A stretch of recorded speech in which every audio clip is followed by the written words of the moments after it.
Hello friends, কেমন আছো তোমরা সবাই? আশা করছি সবাই খুব ভালো আছো, সুস্থ আছো। আমিও খুব ভালো আছি। চলে এসেছি নতুন আর একটা ভিডিও নিয়ে। কালকের ভিডিওতে তোমরা দেখেইছিলে, সবটা তোমাদেরকে বলেছিলাম যে মানালি থেকে ঘুরে আসার পর শরীরটা আমার একটু ভালো যাচ্ছে না, সেই কারণে ব্লগস বানাচ্ছে না। প্লাস লাইফটা পুরো মানে এখান থেকে মানালি গেছিলাম নিজেকে খুব পরিপাটি করে গুছিয়ে, বাট ওখান থেকে ঘুরে এসে সব ছন্নছাড়া হয়ে গেছে সবটাই। সো সেইগুলোকে রিঅ্যারেঞ্জ করতে আমার অনেকটা সময় লাগবে, যেটা এখনো হয়ে ওঠেনি। প্লাস তার সাথে আরেকটা জিনিস হচ্ছে না, সেটা হচ্ছে নিজের কেয়ার করা। শরীর খারাপের চোটে সারাক্ষণ শুয়ে পড়ে রয়েছি, কিছুই করছি না। আমার চুল দেখো, বলেছিলাম চুল শর্ট করে কাটবো, কাটার পরে চুলটাকে একটু যত্ন করব যাতে চুলটা তাড়াতাড়ি বাড়ে, আর বাড়ার সাথে সাথে চুলটা একটু ভালো হয়, চুল ঝরা কমবে, চুলটা একটু রিগ্রোথ হবে, চুলের রিগ্রোথ হবে, তার জন্য কিছু করবো, বাট কিচ্ছু করা হচ্ছে না। সো আজকে একটু শ্যাম্পু করবো ভাবছি। দেখো চুলটা, দেখো দেখো খালি, ইস, হেয়ারটাও মেসি হয়ে পড়ে রয়েছে আমার লাইফের সাথে সাথে। সো যাই হোক, সেটাই আজকে করব। তো তার আগে আমি যেটা করবো, সব থেকে আগে যেটা করবো সেটা হচ্ছে, এখানে আমি গ্যাসটা জ্বালিয়ে রাখা।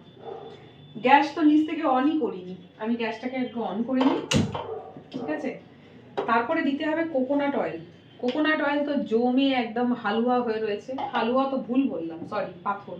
আর এই দেখো, এর মধ্যে আমি অ্যাকচুয়ালি এই কোকোনাট অয়েলটা কিনি পতঞ্জলির। এটার এত বড় একটা মুখ, তো বের করতে সুবিধা হয়, জমে গেলে চামচে করে বার করে নিই। আজকে এইটা পাচ্ছিলাম না, এটা ছোট, এটার দাম 150-র কাছাকাছি পড়ে। যেটা পাচ্ছিলাম সেটা 250 টাকারও বেশি দাম, মানে এরই বড়। অত বড় নিয়ে কি করব, আমি এখানে একলা থাকি, অত তেল লাগেও না। সো এইটা পেলাম সেম প্রাইসে, টিনের ডাব। আগেকার দিনে আমরা যখন ছোট ছোট ছিলাম, বাবাকে দেখতাম এইটা নিয়ে আসতো, ঠিক আছে, এনে এটাকে কেটে এর থেকে তেল বার করতো। আমি আজকে সেই কাজটাই করব। সো চলো, গ্যাসে তো বাটিটা বসিয়ে দিয়েছি আমি। এটাকে আমি কাটতে কি পারবো, আমি জানি না এটা উদ্ধার করতে পারবো কিনা। দাঁড়াও,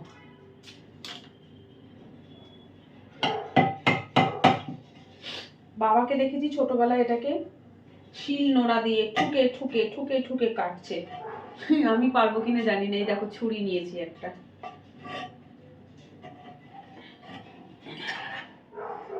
ভয়ও লাগছে, স্লিপ করে যদি গেছে হাত, আজকে মায়ের ভোগে যাবে আমার। তো করছি, হয়ে যাবে। আমরা প্রত্যেকেই পারবো না এমন কিছু কাজ কিন্তু দুনিয়াতেই নেই, সব কাজই আমরা করতে পারবো। কেউ হয়তো খুব ভালো পারবে, কেউ হয়তো একটু খারাপ পারবে, তবে চেষ্টা করলে কিন্তু সব কাজই আমরা পারি। সেটা আমি একলা এখন থাকি, তো তো এখন আমি সেটা বুঝতে পারি যে পারবো না বলে এমন কিছু হয় না। দরকার একটু মনের জোর আর আত্মবিশ্বাস, যেটা তোমাকে সেই কাজটা করতে সাহায্য করবে। তো এখন এমন অনেক কাজই থাকে যেগুলো আমি আগে করতাম না, মনে করতাম আমি পারবো না, তবে এখন সেই কাজগুলো নিজে হাতে করি। আগে হলে এটা আমি করতাম না, বাড়িতে কেউ থাকলে তাকে বলে দিতাম আমি এটা পারবো না, করে দাও। কিন্তু না, এখন আমার কাছে সেই রকম হেল্পার কেউ নেই, তাই নিজেই নিজের কাজ করি। দেখো, কেটে ফেললাম। আগে বলতাম বাহানা দিয়ে আমার হাত কেটে যাবে, আমি এটা করবো না, বাট না, হাত তো কই কাটলো না, দেখো কি সুন্দর করে ফেলেছি। সো যাই হোক, আজকে বানাবো অ্যাকচুয়ালি ওনিয়ন অয়েল। এই দেখো, বের করেছি পেঁয়াজ, আর এই যে নারকেল তেল, দেখো পুরোটা কেটে ফেলেছি। এই যে এইটা দিয়ে মেনলি হাত কাটে, এটা দিয়ে হাত কাটে। আর এই যে ধার রয়েছে না, কখনোই আঙুল ঢুকিয়ে এরকম করে তেল বার করতে যাবে না। ব্যাস, এই ভুলটা যদি করেছো, আঙুল তো কাটবেই কাটবে। সেটার দোষ তখন এইটার হবে না, দোষ মানে আমাদেরই দোষে আমরা কাটি, তখন ডাব্বাটার দোষ দেওয়া হয় যে এটাতে কেটে যায়। তো যাই হোক, এই নারকেল তেলটা চামচে করে তুলছি। এই দেখো তেলের অবস্থা দেখো, আমি 1 চামচই তেল দেবো, বেশি দেবো না, গলে যেটুকখানি হওয়ার হবে। পরে এই তেলটাকে গলাবো, রোদে রেখে গলিয়ে তেলটা এর মধ্যে ঢেলে দেবো, কারণ এর থেকে বের করতে অসুবিধা হবে। আর বাবা জানি না হাত মাত কেটে যাবে, তাই চেষ্টাটাও করবো না। চলো, এখন এই দুটো এখানটাই রাখছি। এখানে তেলটা গলার জন্য রেখেছি। এবার তেলের মধ্যে দিয়ে দেবো অর্ধেক পেঁয়াজ, কুচি কুচি করে কেটে। এই যে পেঁয়াজ অর্ধেক করে নিয়েছি, ব্যাস। অনিয়ন অয়েল তো আজকাল রেডিমেডই পাওয়া যাচ্ছে। সব থেকে বেশি চলতি যেটা দেখতে পাওয়া যায় সেটা হচ্ছে মামা আর্থের অনিয়ন অয়েল। তো আমার মনে হয় ওই সমস্ত কিনে ইউজ করার থেকে নিজে বাড়িতে অনিয়ন দিয়ে আর পিওর নারকেল তেল দিয়ে বানিয়ে নাও বেটার। আমিও সেটাই করছি। দিয়ে দিলাম অর্ধেক।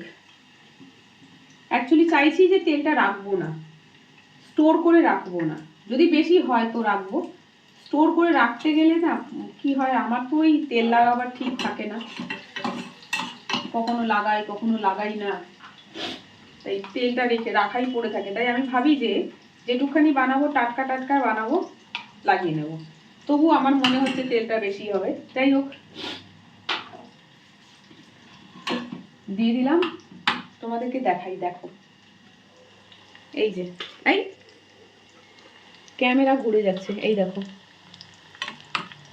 নারকেল তেল, মধ্যে পেঁয়াজ দিয়েছি, পেঁয়াজটা ফুটছে।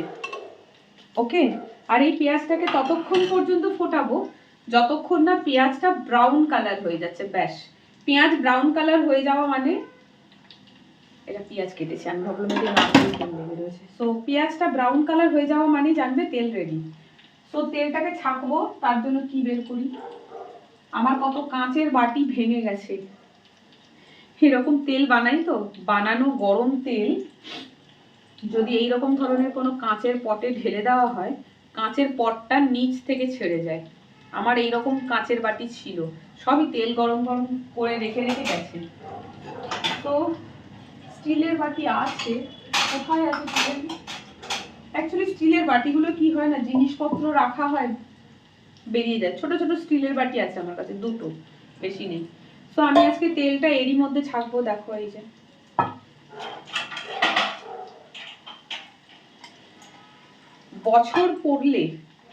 বছর পড়লে শুরু হলে তখন না ঘর সাজাবার বা ঘরে প্রয়োজনীয় জিনিস কেনার একটা কি বলবো ইচ্ছে, উদ্যোগ আসে।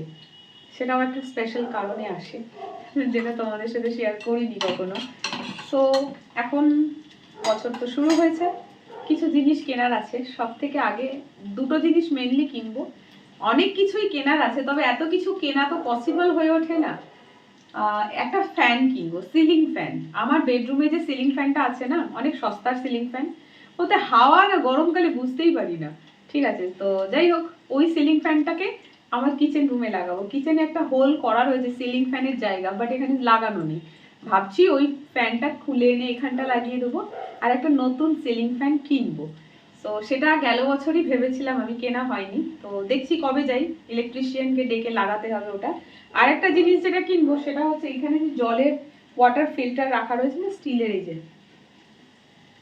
আসলে ঘরটা ছোট তো, তো জিনিসপত্রগুলো যদি আমি সেই মতন কিনি না, ছোট জায়গার মধ্যে অনেকটা জিনিস রাখা যায়। তো ওইটারই একটা স্টোরেজ কিনবো ভাবছি, যেখানে ফিল্টারটা একটু উঁচুতে রাখা থাকবে, আর তার নিচে একটা জায়গা থাকবে যেখানে এই 20 লিটারের জলের ডাব্বাটা তুলে দেবো। তাহলে কি হলো, দুটো জিনিস একটা লাইনে চলে আসলো, দি ফ্লোরটা ফাঁকা হয়ে যাবে, আমি অন্য কাজে ইউজ করতে পারবো। তো এগুলো ভাবছি কিনবো। এরকম অনেক টুকটাক জিনিস ঘরে কেনার আছে। হ্যাঁ, মাইক্রো ওভেন কেনার ছিল, বাট রাখার জায়গা পাচ্ছি না। অ্যাকচুয়ালি এটা তো রেন্টেড ফ্ল্যাট, তাই এখানে দেওয়ালে অ্যাঙ্গেল করে বেশি কিছু জিনিস রাখাটা একটু মুশকিল, বিকজ সারা জীবন তো আর ওনার আমাকে এখানে থাকতে দেবে না। একটা সময় পর হয়তো উনি বলবেন বাড়িটা ছেড়ে দিতে, তখন না সেই জিনিসগুলোকে খুলে দেওয়াল থেকে নিয়ে যাওয়া, দেওয়ালও ড্যামেজ হবে, আমার জিনিসটা হয়তো নষ্ট হবে। তো মাইক্রোওভেন রাখার জায়গা পাচ্ছি না। যদি মাইক্রোওভেনটা ফ্রিজের মাথায় রাখা যেত তো আমি কিনে নিতাম, বাট ফ্রিজের ওপর রাখাটা সেফ হবে না। তো যাই হোক, দেখা যাক। মাইক্রোওভেন কিনবো না, কিনলে সুবিধা হতো অনেক, বাট কিনবো না, অন্য জিনিসগুলো কিনবো। তো চলো, এই যে তেলটা ব্রাউন হয়ে মানে পেঁয়াজটা ব্রাউন হতে শুরু করেছে, আমি গ্যাসটা বন্ধ করে দিলাম। একদম টকবক টকবক করে ফুটছে তেল। এইবারে একটু ওয়েট করে যাও, তেলটা একটু ঠান্ডা হোক। এখন এই গরম তেল যদি জালির মধ্যে দেবো না, এই জালিটাও গলে যাবে, এরকম হয়েছে আমার সাথে। সে একটু ওয়েট করে যাও, তোমাদেরকে দেখাবো পেঁয়াজটা কিরকম ব্রাউন হয়ে গেছে। তেল মোটামুটি ঠান্ডা হয়েছে, এবারে ছেঁকে নিই। পুরো ঠান্ডা করব না, কারণ আমি আজকে করব hot oil massage, homemade hot oil.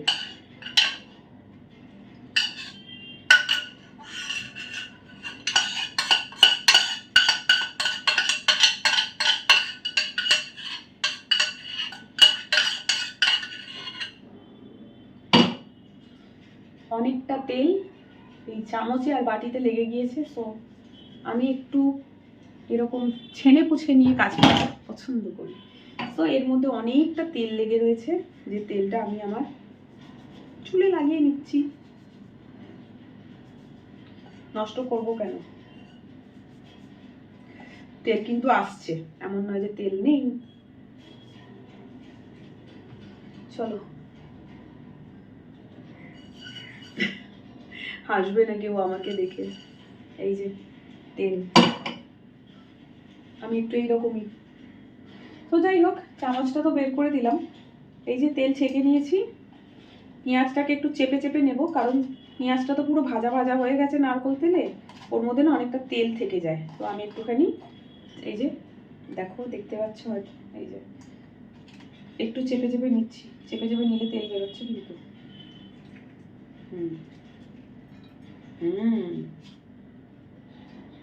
আমাদেরকে আমি পেঁয়াজটা দেখাচ্ছি, আমি এরুমি। সো এই দেখো পেঁয়াজ, দেখছো পেঁয়াজটা একদম ভেজে লাল হয়ে গেছে।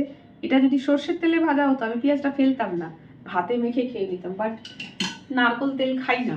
তো যাই হোক, চলো তেল, এই যে অনিয়ন অয়েলের কালার দেখতে পাচ্ছ, ওয়াইনের মতন কালার হয়ে গেছে, লাল। ওয়াইন কেন বললাম, সরি, লাল চায়ের মতন। যদিও ওয়াইন আমি কখনো চোখে দেখিনি, টিভিতে দেখেছি, হয়তো ওয়াইন এরকমই কালার। যাই হোক, বাঙালি, বাংলাতে বলি, বাংলা যা দেখেছি তাই বলছি আমি, লাল চায়ের মতন কালার হয়ে গেছে। তো চলো রুমে যাই, এখানে নয়, রুমে গিয়ে লাগাই। চলে এসো। শরীরটা ভালো না বলে অল্প পরিশ্রমে মনে হয় অনেক কিছু কাজ করে ফেলেছি। এখন তো একটু বেশি কথা বললেই আমি মনে হচ্ছে অনেক পরিশ্রম হয়ে গেছে, হাঁপিয়ে গেছে, এরকম লাগছে। সো যাই হোক, চলো তেলটা লাগাই। আর আমার ক্লাচারটা কোথায়? হ্যাঁ, এখন এই তেলটা লাগাচ্ছি, একদম গরম গরম। কথা বলতে বলতে তেল ঠান্ডা হয়ে যাচ্ছে, ছপছপ করে লাগাতে হবে। তো তেলটা লাগিয়ে 30 থেকে 45 মিনিট আমি ওয়েট করব, বেশিক্ষণ নয়, 30 থেকে 45 মিনিট ব্যাস। দেন করবো শ্যাম্পু। আর আজকে খুব ভালো রোদ উঠেছে, তো দুপুরবেলা এখানে কি হয়, এখানে না সবাইরই বাড়িতে একই, দুপুরবেলা তেল জলটা না, ট্যাঙ্কির জলটা বেশ গরম গরম আসে, তো শ্যাম্পু করতে সুবিধা হবে আর কি। আর তেলটা তো বেশিই হয়ে গেছে, এত তেল তো আমি একদিনে লাগাবো না। এই একজনের জন্য তেল বাড়াতে গেলে হয় না, সেই থেকেই যায়। তো রেখে দেবো তেলটা, আরো একদিন বা দুদিন হয়তো হয়ে যাবে। নর্মালি আমি তেলের মধ্যে ভিটামিন ই ক্যাপসুল অ্যাড করি, ক্যাস্টর অয়েল অ্যাড করি, অনেক সময় হয়েছে অ্যালোভেরা জেল অ্যাড করি। আজকে কিচ্ছু দিলাম না, জাস্ট সিম্পল অনিয়ন অয়েল। ওফ, কেউ যদি একটু মাথায় তেল লাগিয়ে স্ক্যাল্পে এইভাবে মাসাজ করে দেন, আরাম, প্রাইসলেস আরাম, মানে ওই আরামের কোনো মূল্য হয় না। সো যাই হোক, ওই আরাম কখনো পাইনি। অনেক সময় অনেকে দেখি দিদা ঠাকুমা লাগিয়ে দেয় এরকম করে তেল, বলে আয় লাগিয়ে দিচ্ছি, আমি যেমন আমার ছেলেকে লাগিয়ে দিই। তো এই জিনিসটা, এই কেয়ারটা বলো বা এই ভালো লাগাটা বলো, ও আমার কাছে পায়, আমরা কখনো সেই মতন পাইনি ছোটবেলায়। অনেক ছোটবেলায় হয়তো মা করতো, তারপর যখন আস্তে আস্তে বড় হতে লাগলাম সব বন্ধ হয়ে গেল এগুলো। মানে ভালো লাগাটা বুঝে ওঠার আগেই এটা বন্ধ হয়ে গেছে। এখন বড় হয়ে আমি এগুলো চাইছি, বাট এগুলো আর পাচ্ছি না। সো যাই হোক, চলো আজকে খুব ভালো মতন করে চুলে অয়েলিংটা করলাম, খুব ভালো মতন করে করেছি। এই এরকম করে অয়েলিং সপ্তাহে 2বার যদি করা যায় না, চুলটা একটু ভালো থাকে আর কি। বাট ওই যে ভালো কাজগুলো রিপিট করা হয় না, খারাপ কাজগুলো রোজই রিপিট। চলো, আর চুল বেশি ঘষাঘষি করবো না, কারণ চুলে যখন খুব বেশি পরিমাণে তেল দেওয়া হয় না, দেখো আমি একদম চ্যাপচ্যাপে করে তেল লাগিয়েছি, তো যখন খুব বেশি পরিমাণে চুলে তেল দেওয়া হয়, চুলের গোড়া কিন্তু আলগা হয়ে যায়। তাই হেয়ার স্ক্যাল্পে যখন মাসাজ করব তখন খুব বেশি ঘষাঘষি নয়, হালকা হাতে মাসাজ করে সফটলি করে ছেড়ে দেবে চুলে তেলটা ভালো করে অ্যাবজর্ব হওয়ার জন্য। ব্যাস সেটাই আমি করলাম। সো চলো, এর মধ্যে কিন্তু অনেকটা তেল বেঁচে গেল, হয়তো আরো একদিন বা দুদিন আমার এই তেলে হয়ে যাবে। সো এটাকে আমি এখন স্টোর করে দিই, আর তোমরা ততক্ষণ ভিডিওটা দেখো। চেষ্টা করছি আবার আগের মতন করে ফর্মে ফিরতে, মিনস একটু একটু করে ভিডিও বানিয়ে আপলোড করতে। আর তোমাদের রিকোয়েস্টেড কোনো ভিডিও থাকলে অবশ্যই আমাকে জানাবে, কমেন্ট বক্সে কমেন্ট করতে শুরু করে দাও। কোনো রিকোয়েস্ট থাকলে, জানি এর আগেও করেছো হয়তো, বাট সেগুলো মিস করে গিয়েছি। তোমাদের কোনো ভিডিও রিকোয়েস্ট থাকলে সেটা কমেন্ট সেকশনে লিখো, আমি চেষ্টা করবো সেই ভিডিওগুলো বানাবার। তবে হ্যাঁ, যে রিকোয়েস্ট করছো সেই ভিডিওটা যে আমি বানাবোই তা নয়, সেটা আমাকে দেখতে হবে আমি বানাতে পারবো কিনা, আর সেটা ইউটিউব রুলসের মধ্যে আছে কিনা, এই দুটো জিনিস আমাকে চেক করতে হবে, দেন আমি ভিডিওটা বানাবো। সো চলো, আজকে এই অবধি। সবাই ভালো থেকো, সুস্থ থেকো, টাটা।